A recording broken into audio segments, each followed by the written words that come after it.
Hello दोस्तों, कैसे हैं आप लोग। एक बार फिर से स्वागत है आप सभी लोगों का, आप सभी के अपने चैनल सपोर्टिंग आप फार्मेसी में। दोस्तों, आज का ये वीडियो आप सभी लोगों के लिए बहुत ही महत्वपूर्ण होने वाला है, क्योंकि आज की इस वीडियो में आप लोगों को नई बीमारी और नई दवाइयों के बारे में पूरा डिटेल नॉलेज देने वाला हूँ। दोस्तों, आज की इस वीडियो में आप लोगों को बताने वाला हूँ इसके बीज बीमारी के बारे में। ये बीमारी क्या होता है, ये बीमारी कैसे होता है, ये बीमारी होने का क्या क्या कारण होता है, और ये बीमारी होने पर क्या लक्षण देखे जाते हैं, और इस बीमारी को ठीक करने के लिए कौन कौन से मेडिसिन दिए जाते हैं, सारी की सारी बात आप लोगों को बस एक ही वीडियो में पूरा डिटेल बताने वाला हूं।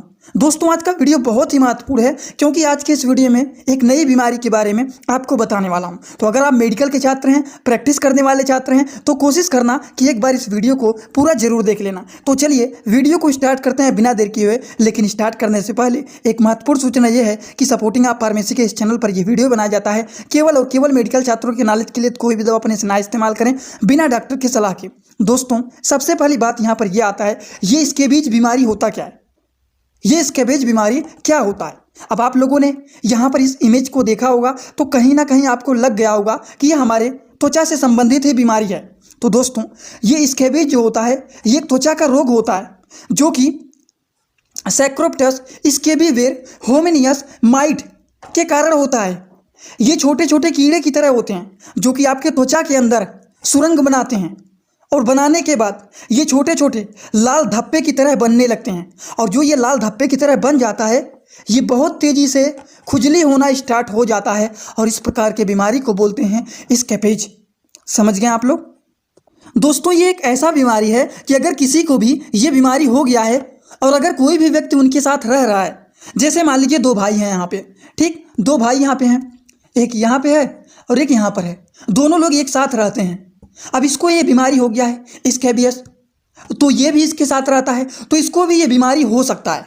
तो जो लोग इनके संपर्क में रहते हैं उसको भी ये बीमारी हो सकता है। तो इसीलिए अगर किसी भी व्यक्ति को ये बीमारी हो गया है स्कैबिज का, और उनके संपर्क में जो जो लोग रहते थे परिवार के, उन सारे लोगों को एक बार जांच करवा लेना चाहिए, जिससे पता लग जाए कि क्या उनको भी ये बीमारी हुआ है या फिर नहीं हुआ है। तो आप सभी लोगों को ये बात समझ में आ गया होगा, या फिर इसको कह सकते हैं स्कैबिज या फिर स्कैबियस कह सकते हैं। तो ये बीमारी क्या होता है, ये एक प्रकार का त्वचा का रोग होता है, जो कि किसके कारण होता है, इसकी कारण होता है ये, जो कि ये छोटे छोटे कीड़े की तरह होते हैं, जो कि हमारे त्वचा के अंदर सुरंग बनाते हैं, जिसकी वजह से ये लाल लाल धब्बे बन जाते हैं। और यही लाल लाल जो धब्बे बन जाते हैं, ये बहुत तेज़ी से खुजली करने लगते हैं।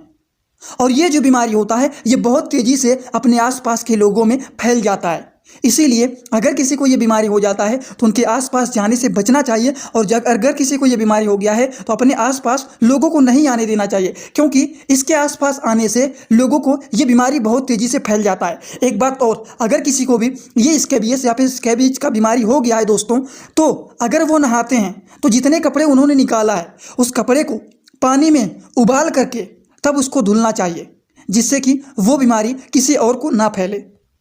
अभी यहाँ पर आप लोगों को बहुत ही बेसिक बात बता रहा हूँ कि ये बीमारी क्या होता है और इस बीमारी को फैलने से कैसे रोका जा सकता है। तो ये बहुत ही छोटी बात बताएं, आप सभी लोगों को पता रहना चाहिए। दोस्तों, अगर बात करें कि आपके शरीर में ये स्कैबिज के जो कण होते हैं ये कहाँ कहाँ पर ज़्यादातर पाए जाते हैं, तो ज़्यादातर देखा जाता है उंगलियों में, पैर के उंगलियों के बीच में, मोड़ों में, या फिर आपकी जांघों में, या फिर जंगनांग क्षेत्र के सिलवटों में, या फिर आपकी कलाई या फिर घुटनों में पाया जा सकता है। कमर के आसपास भी देखा जा सकता है, नाखूनों के पास, नाखून के नीचे, अंगुलियों के नीचे, कंगन के नीचे, जो लोग हाथ में कुछ पहनते हैं उसके नीचे, ये इस तरीके से देखे जाते हैं, जो कि एकदम रेड रेड कलर के हो जाते हैं, एकदम चकत्थे बन जाते हैं। और यही जो होता है ये होता है स्कैबिज डिजीज। समझ गए आप लोग, जो कि ज़्यादातर बहुत तेज़ी से ईचिंग का काज करता है, बहुत ज़्यादा खुजली भी देखा जाता है। अगर हम बात करें कि ये स्कैबिज की बीमारी जो होता है ये कितने प्रकार के देखे जाते हैं, तो दोस्तों ये अलग अलग प्रकार के भी देखे जाते हैं। जैसे कि ये देखा जाता है क्रस्टेड हो गया, या फिर इसको एक और नाम से भी जाना जाता है, नोवर्जियन के भी नाम से इसको जाना जाता है। पहला ये प्रकार हो गया। अगर हम बात करें कि इनका काम क्या होता है, तो ये एक प्रकार के अक्सर दोषपूर्ण प्रतिरक्षा प्रणाली वाले रोगों से में होता है, और ये त्वचा के बड़े क्षेत्र को कवर करता है। जैसे कि हमारे पीछे की साइड पीठ में हो जाए, कमर में हो जाए, हाथ में पूरा फैल जाए, तो इस तरह से देखा जाता है। कुछ कुछ लोगों में देखा जाता है कि ये गांठ की तरह बन जाता है इस तरीके से, जिसको हम लोग नोडुलर भी बोलते हैं। ये गांठदार होता है, और ये अक्सर देखा जाता है बच्चों में, अधिक आम रूप से देखा जाता है। समझ गए। और भी कुछ प्रकार से ये देखे जाते हैं, जैसे कि बुलस हो गया, या फिर स्कैल्प मतलब कभी कभी ये इस तरीके से लाल हो जाते हैं जो कि हमारे बालों की स्कैल्प में भी हो जाता है ये। और लोग इसे क्या समझ बैठते हैं कि मरीज को सोरेसिस हो गया है। ये सोरेसिस जैसे दिखने लगते हैं जब बालों के स्कैल्प में, बालों के जड़ों के पास अगर इस तरीके से हो जाएगा तो जो लोग नहीं जानते हैं इनके बारे में वो तो सिंपली कह देंगे कि बालों में इस तरीके से हुआ है तो सोरेसिस है, लेकिन उन्हें नहीं पता है कि ये स्टेबिज है। समझ गए आप लोग? ये आप सभी लोगों को एकदम अच्छे से पता रहना चाहिए, इसीलिए मैंने सोचा थोड़ा सा इस डिजीज के बारे में डिटेल बता दूं, क्योंकि ये वीडियो जो है ये डिमांडिंग वीडियो है।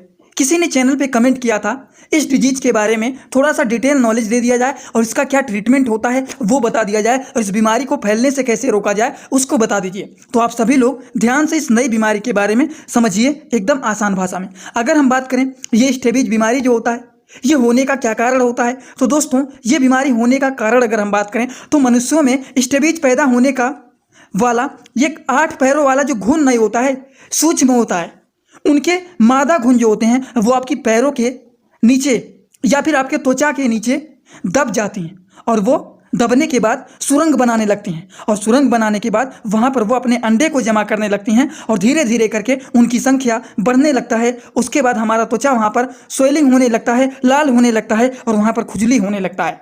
समझ गए आप लोग? और इस प्रकार के हमारे शरीर में ये बीमारी देखा जा सकता है। शुद्ध हिंदी भाषा में लिखा गया है, अगर आप इसको डिटेल में पढ़ना चाहते हैं तो इसको पढ़ सकते हैं आप लोग, क्योंकि अब आप लोगों को मैं बताने जा रहा हूं ट्रीटमेंट के बारे में। दोस्तों इसी तरह से मैं आप सभी लोगों के लिए एक बुक बनाया हूं जिस बुक का नाम है A to Z medicine book. ये जो दोस्तों बुक है ये टोटल 600 पेज का है, जिसमें आप लोगों को टोटल 46 चैप्टर मिल जाएंगे और साथ ही साथ आप लोगों को फ्री में पूरे बुक का 46 वीडियो लेक्चर भी मिल जाएगा हर एक चैप्टर का, जिसकी आप लोगों को मिल जाएगा मात्र 499 रुपये। ये बुक आप लोगों को PDF के फॉर्मेट में व्हाट्सअप पर मिलेगा, जो कि आप कैसे लेंगे इसी वीडियो के कमेंट बॉक्स में जाएंगे, वहाँ पर एक लिंक मिल जाएगा। जब आप उस लिंक पर क्लिक करेंगे तो डायरेक्ट आप व्हाट्सअप पर पहुँचेंगे, उसी नंबर पर आपको पेमेंट करना है, वहीं पर आपको बुक और पूरे बुक का वीडियो लेक्चर भी मिल जाएगा। जो लोग लेना चाहते हैं ले सकते हैं, जो लोग प्रैक्टिस करने वाले छात्र हैं जरूर इस बुक को परचेज करें, जिसमें हजारों प्रकार की दवाइयों का नॉलेज आपको मिल जाएगा। क्योंकि कुछ लोग ऐसे होते हैं जो कि सीधा सीधा बीमारी का क्या नाम है, बुखार हो गया, बुखार में ये दवा देना है, दर्द हो रहा है तो ये दवा देना है। तो कुछ इस तरीके के भी हमारे चैनल पर छात्र हैं जिन्हें केवल डिजीज का नाम पता रहे और बीमारी के नाम के बारे में कौन सा दवा देना है बस वो यही जानना चाहते हैं। लेकिन अगर आप मेडिकल के छात्र हैं, प्रैक्टिस करने वाले छात्र हैं, तो मेडिकल छात्रों के पास इतना सारा नॉलेज रहना चाहिए किसी भी बीमारी के बारे में कि ये बीमारी क्या है, ये बीमारी क्यों होता है, ये बीमारी होने का क्या कारण होता है, अगर किसी को ये बीमारी हो जाता है तो उनमें कौन कौन से लक्षण देखे जाते हैं, और अगर किसी को ये बीमारी हो गया है तो उसको ठीक करने के लिए कौन कौन से मेडिसिन दिए जाते हैं। तो ये 5 बात आप सभी लोगों को पता रहना चाहिए, तब आप अच्छे खासे जानकार मेडिकल के छात्र हैं।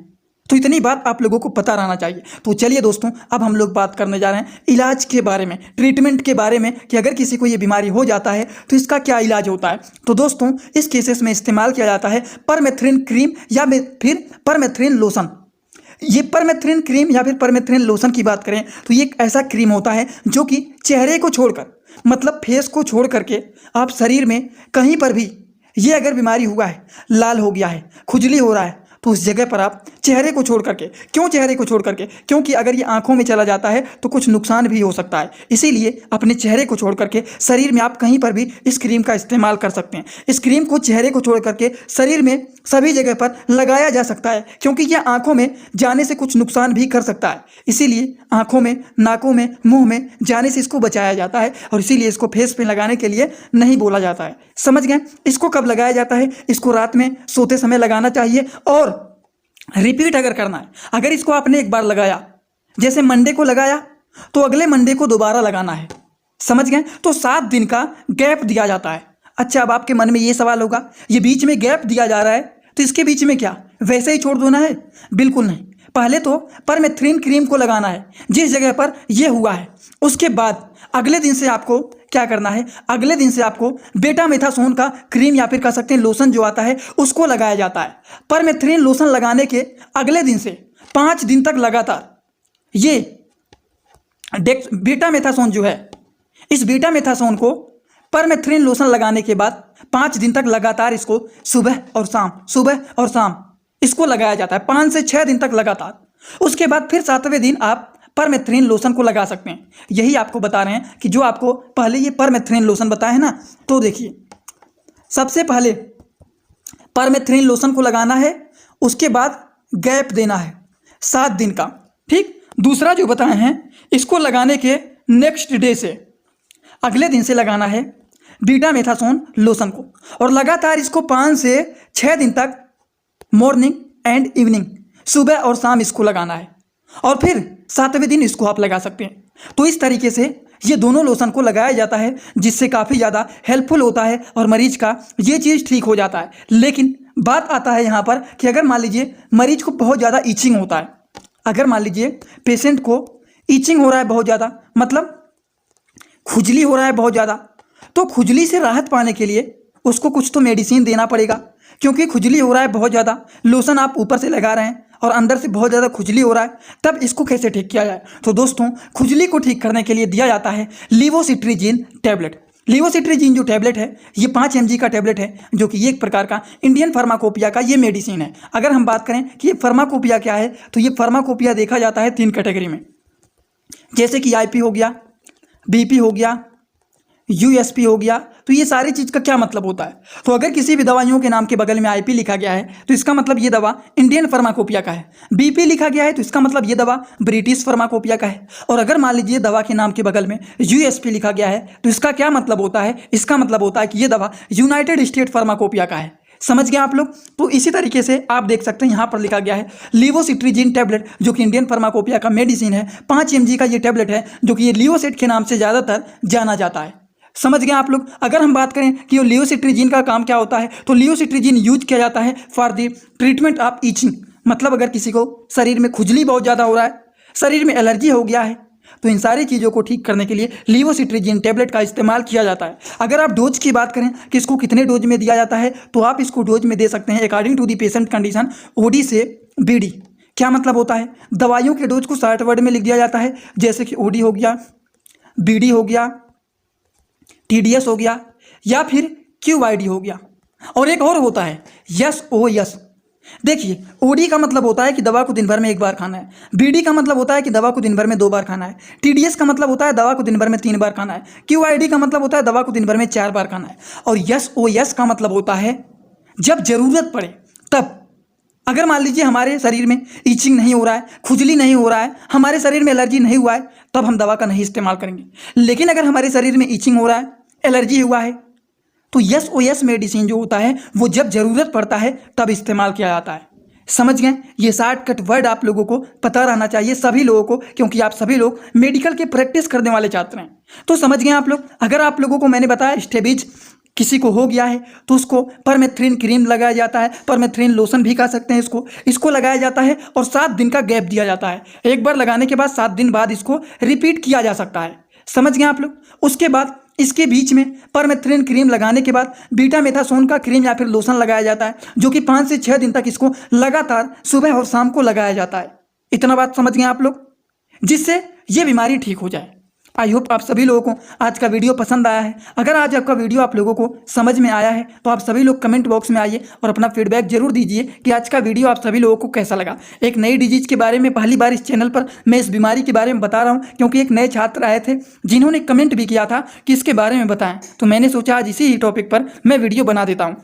दोस्तों, टेलीग्राम ग्रुप में अगर आप लोग नहीं ज्वाइन हैं तो टेलीग्राम में जाकर के सर्च करिए सपोर्टिंग ऑफ फार्मेसी, जिसमें सारे के सारे मेडिकल के छात्र हैं। क्यों वहां पर मैं ज्वाइन होने के लिए बोल रहा हूं? क्योंकि अगर मान लीजिए आपको यूट्यूब पे लेक्चर नहीं मिलता है तो डेली आप लोगों को उस ग्रुप में मैं पोस्ट कर देता हूं, तुरंत आप लोग वहीं से वीडियोज को देख सकते हैं। तो सपोर्टिंग ऑफ फार्मेसी जो चैनल का नाम है वही टेलीग्राम में सर्च करेंगे, तुरंत आपको वहाँ पर मिल जाएगा और आप वहाँ पर जाकर के ज्वाइन कर सकते हैं। और जो लोग इंस्टाग्राम में जुड़ना चाहते हैं हमसे, वो लोग भी सपोर्टिंग ऑफ फार्मेसी सर्च करिए, वहाँ पर भी आप हमसे जुड़ सकते हैं। तो चलिए दोस्तों, आज का वीडियो यहीं पर होता है complete. Thanks for watching video, like comment share and subscribe this channel.